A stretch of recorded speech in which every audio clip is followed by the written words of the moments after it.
You, of course, are an outspoken libertarian.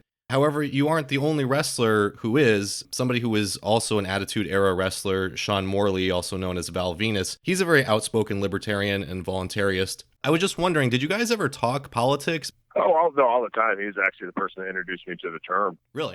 We were talking one day, and, I just explained where I was coming from, and he said, "You sound like a libertarian," and I thought he was calling me names because I'd never heard that before.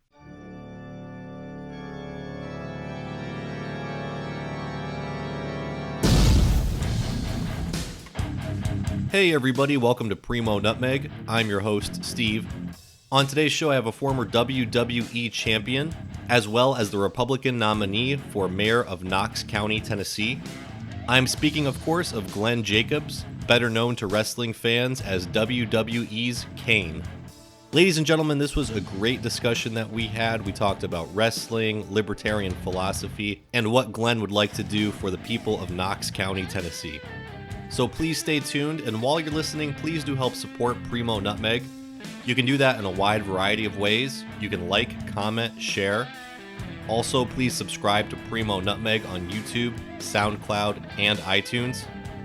We have some more really big guests coming up soon, so you're going to want to subscribe so you don't miss out on those shows. Also, please like the Primo Nutmeg Facebook page. Follow Primo Nutmeg on Twitter and Instagram. And for those of you who would really like to show your support, please hop over to patreon.com/Primo Nutmeg. You can become a patron for just $1 a month. That means that you'll get access to dozens of episodes from our earlier seasons, including some of our most controversial shows, like my interview with former U.S. Congresswoman Cynthia McKinney.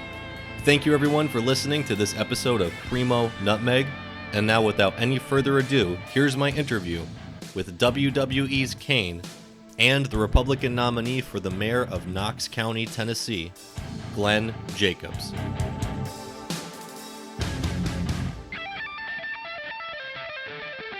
Glenn Jacobs, welcome to Primo Nutmeg. Thank you. Appreciate having me on. Absolutely. This is a real honor for me, and I think it's something really special for the show as well because we cover a lot of different subjects. And we also have had a lot of big-name guests in the past, a lot of wrestlers. We've had Jake the Snake Roberts on, Bob Backlund, Ken Shamrock, and we've also had a lot of libertarians on the show, too. People like Ron Paul, David Friedman, John McAfee, just to name a few. So it's really special to have you on the show because you kind of are bridging those worlds. So thank you very much for your time. I'm like a cross-section, I guess, right? Yeah, pretty much. There you go. So I did just want to talk a little bit about your wrestling career. And, I mentioned Jake Roberts, and last night, actually, I watched an old match of yours, and it was you as Dr. Isaac Yankem against Jake Roberts, and the match was billed as the DDT versus the DDS. Do you remember that one? Not really. That would have been, 23 years ago almost at this point. So I don't. I try to tend to forget most things that happened with the Isaac Yankem DDS character. So I appreciate you bringing up that memory, though. Well, I did just want to ask about, the early part of your career before you were Kane, because I know that you were in wrestling, I believe, pretty much all of the 90s, right? Before becoming Kane around 97. Just what was that journey like from Smoky Mountain, USWA, and then when you came to WWE and you did play that Isaac Yankem character and then the fake Diesel? Just overall, that journey, was that something at the time that maybe you found frustrating? To me, it shows that, if you're willing to work hard and overcome obstacles and setbacks, you can achieve your goal. And I'm proof of that. I actually started training in 1991 with a small group outside of St. Louis. And my first few lessons were in the promoter's barn in his hayloft. Jeez. So my career was literally born in a barn. And the first couple of years, I just did very small independents throughout the Midwest, and sometimes driving 3-4 hours at a time and not making any money or making very little. Finally, I met Dutch Mantel, who was the booker in Puerto Rico, and Dutch got me a job down there. I'd worked a little bit, as you mentioned, for Gary Jarrett and Jerry Lawler in Memphis, but just jobs here and there. So my first full-time gig was in Puerto Rico. I'd actually also had gone to Japan and worked for Fujiwara family, Fujiwara Gumi in Japanese, which was sort of a mixed martial arts promotion. Mr. Fujiwara, of course, is known for the crossbody straight arm bar. Anyway, I'd gone to the Malenko's wrestling school. That's where I got some formal training. And then not so long after that, like I said, I met Dutch Mantel at an independent show. And he got me my first full-time gig in Puerto Rico. And then from Puerto Rico, I was there about 9 months. Then I went to Germany and Radovans just for a month. Then Dutch helped get me in with Jim Cornette, Smoky Mountain Wrestling. And at that time, Jim Ross was on hiatus from WWE. He and I hit it off very well. And he got me a tryout probably within a month of being in Smoky Mountain Wrestling with WWE. Tryout went real well, and signed a developmental contract with WWE. That was April of 1995. And then October of 95, debuted, as Isaac Yankin DDS against Bret Hart at SummerSlam in Pittsburgh. And those first couple of years in WWE, it was frustrating because I was there in the big time, but I probably really wasn't quite ready yet. The thing about it, though, was having those other characters that allowed me to learn and become a lot more polished. So by the time that the Kane character was created in 1997, I was in much better, business-wise, much better ability to make that succeed. And of course, the table was set for me very well, and everything was in my favor at that point. So it's just one of those things where when you look back, when you're in that particular period of time, it can be very frustrating. When you look back, you realize that was necessary to take the next step, and that's how I view all of that now. So where did the idea for Kane initially come from? Was that from you? Also, that wasn't the first time that you wore a mask. You also, before that, were Doomsday in USWA. Yeah. Was that partial inspiration, or just where did the idea of Kane come from? Well, it's all, everything we do at WWE is really a collaboration between talent and the creative team, and that was to some extent. And a lot of the reason, of course, was because they wanted to repackage me, but you had to have something different. You can't have my face everywhere. So that was the reason for the mask. I think was just practical.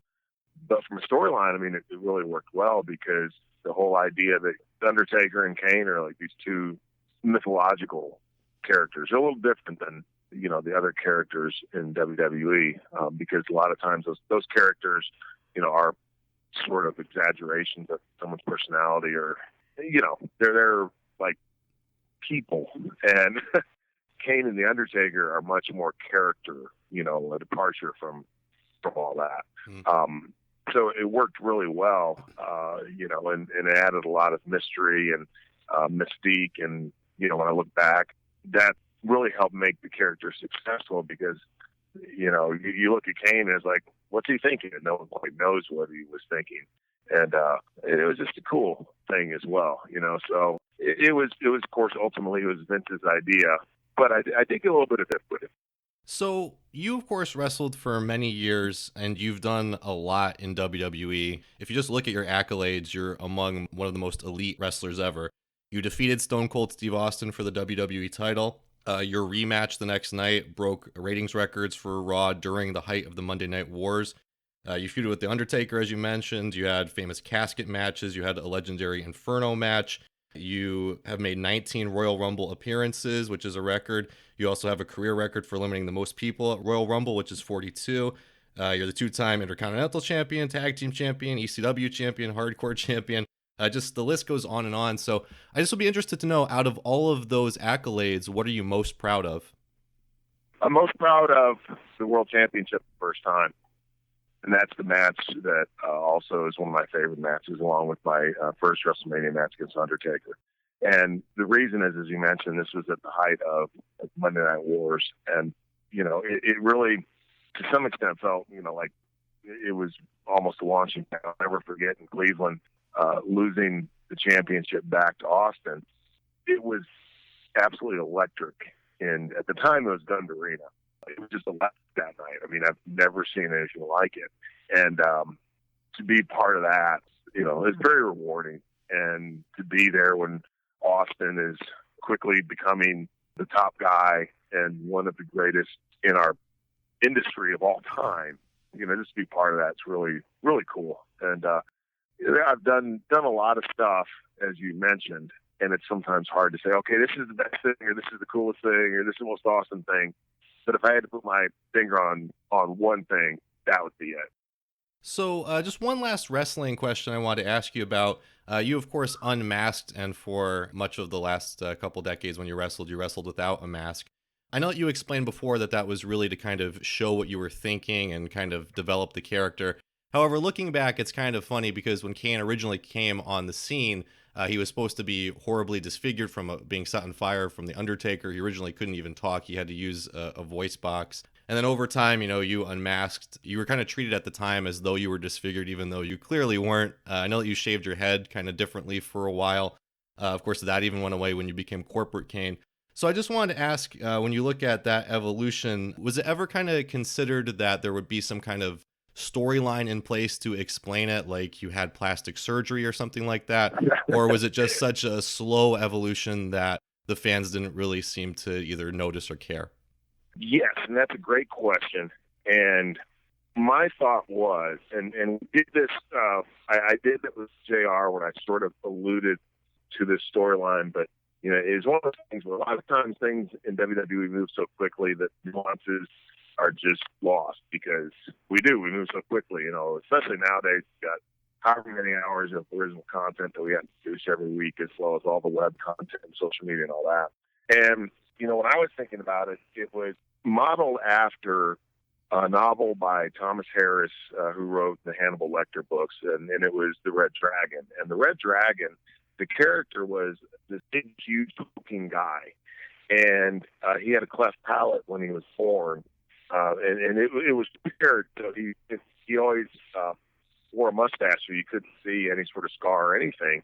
But he was abused by his grandmother, and what had happened is he had internalized all of this and created another persona, the Red Dragon, and to him, in his own mind, he was horribly disfigured, even though he wasn't.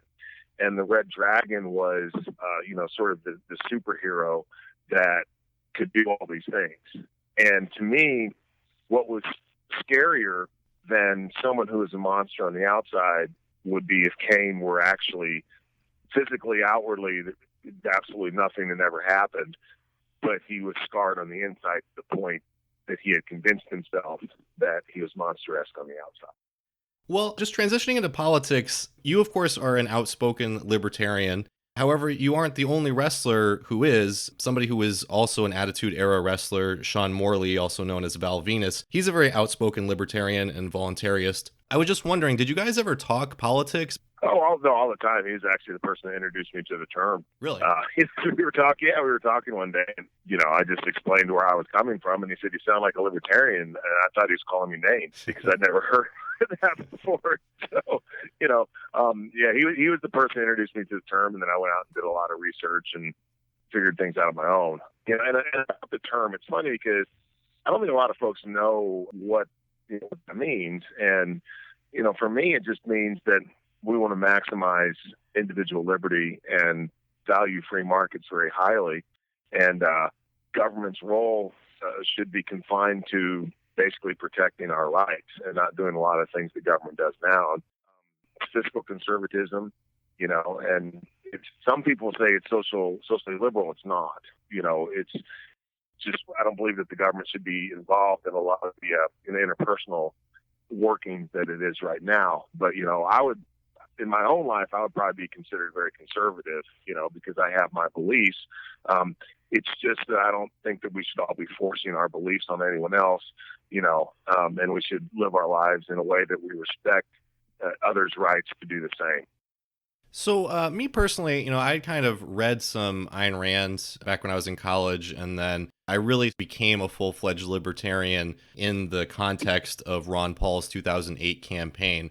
It sounds like maybe you sort of were led to the liberty movement before then, or just I know that you've actually also been at Ron Paul's barbecues in the past too. So I just would be interested, what kind of impact did he have on your thinking overall? Yeah, I was actually already I found him through everything else, not the other way around. And for many, many people, that's not the case. It was the other way around. They discovered the philosophy through Ron Paul. Right. And you can also, some folks, you have right-leaning libertarians, left-leaning libertarians, all that stuff. But I'm with him, and then I believe that it all begins with economics, and I think that economics and free markets are vitally important, and that's where I approach things from that perspective, and that's how he does as well. So you could say that when you're looking at the liberty movement overall, he's probably the person in that area that I would agree on most is the overall philosophy that he talks about is pretty much where I'm coming from as well. And of course, now you're running for mayor of Knox County. And just one point of clarification. So as the county mayor, you would also be the mayor of Knoxville, right? There's not like two different mayors? No? No, Knoxville has its own mayor. The city is a separate and distinct political entity from the county. Okay. Now, the county does provide some services within the city, but the city also has a great deal of autonomy. It's completely autonomous in many other areas. Gotcha. Well, I was going to mention that Rand Paul recently endorsed you, so I was just going to ask you, what was that experience like getting his endorsement? That's great.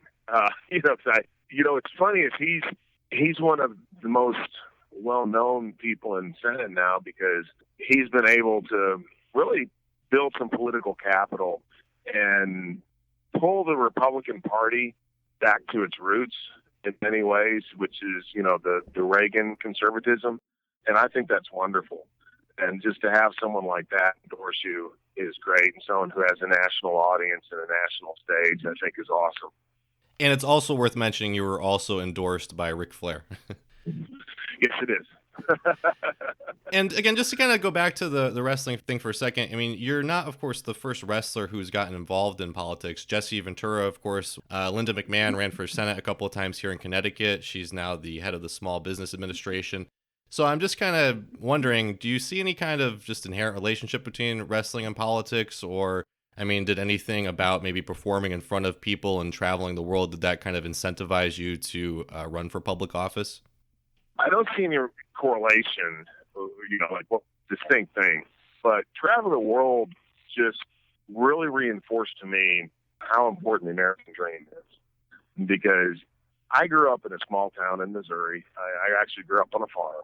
And, my family, we always did okay, but it wasn't like, we were wealthy or well off or anything like that. And if you'd have asked me when I was a young kid what I'd be doing with my life, I'd have no idea, and if you'd have asked me, gosh, you're going to be able to do all this stuff, I would have said there's no way.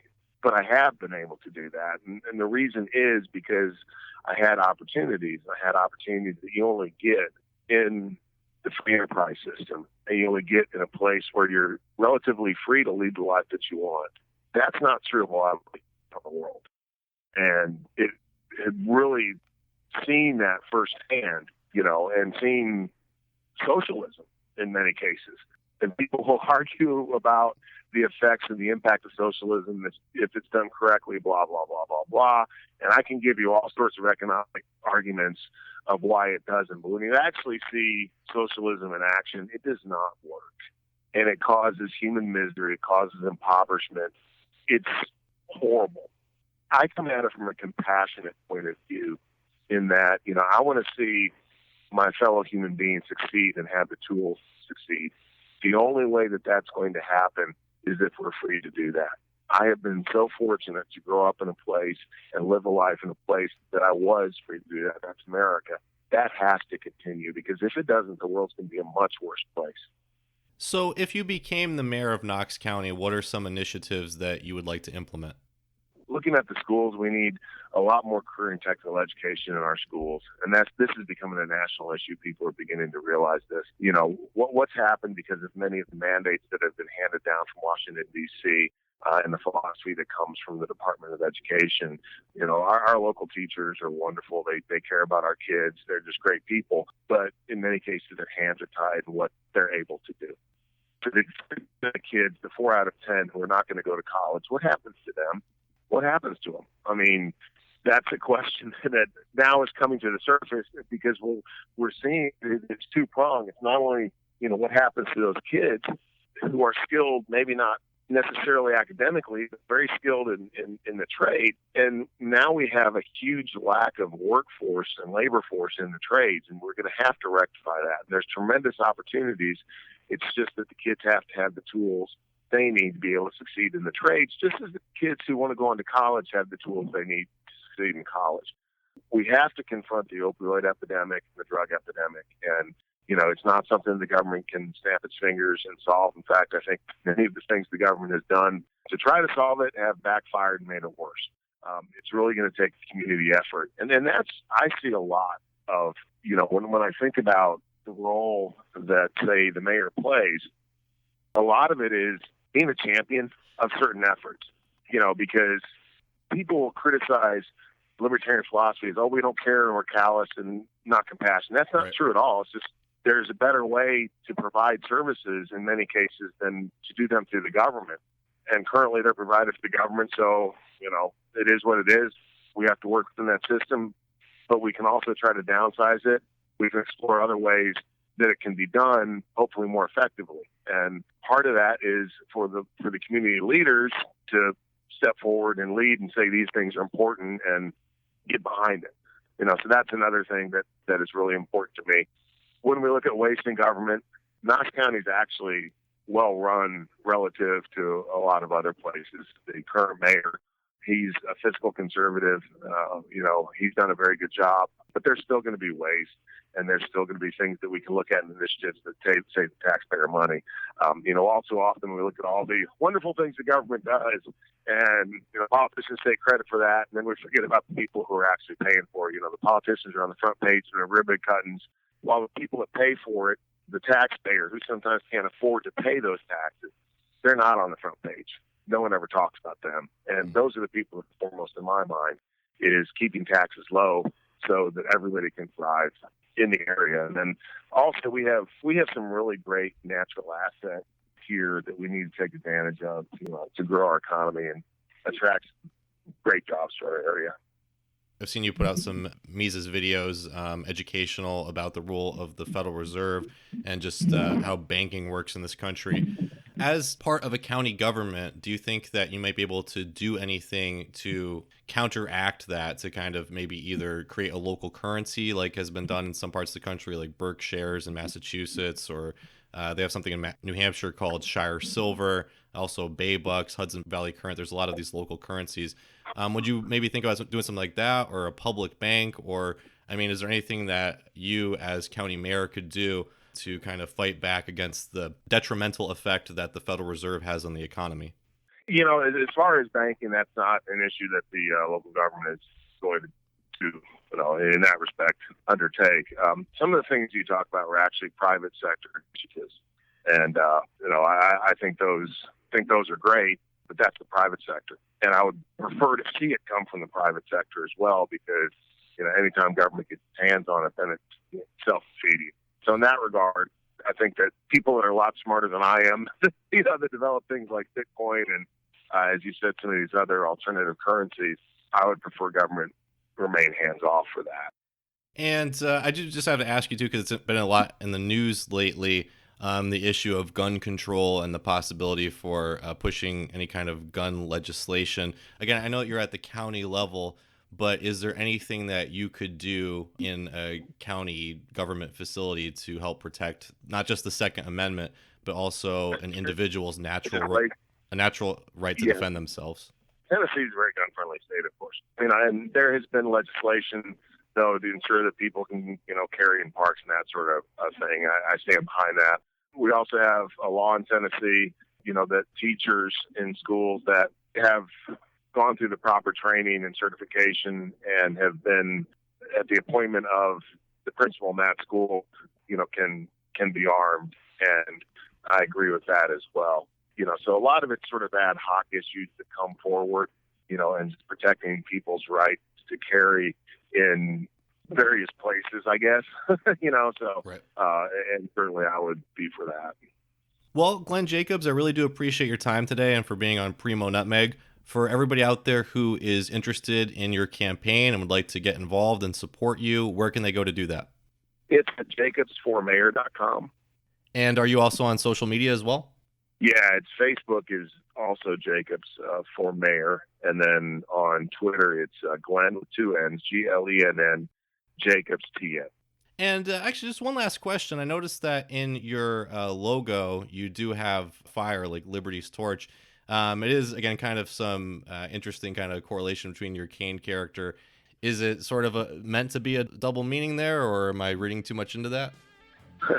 No, it actually is. The main reason is because it's, Torch of Liberty. But, some people have read into it, it's, the Kane thing, and that's okay too. But really the main reason was the Torch of Liberty.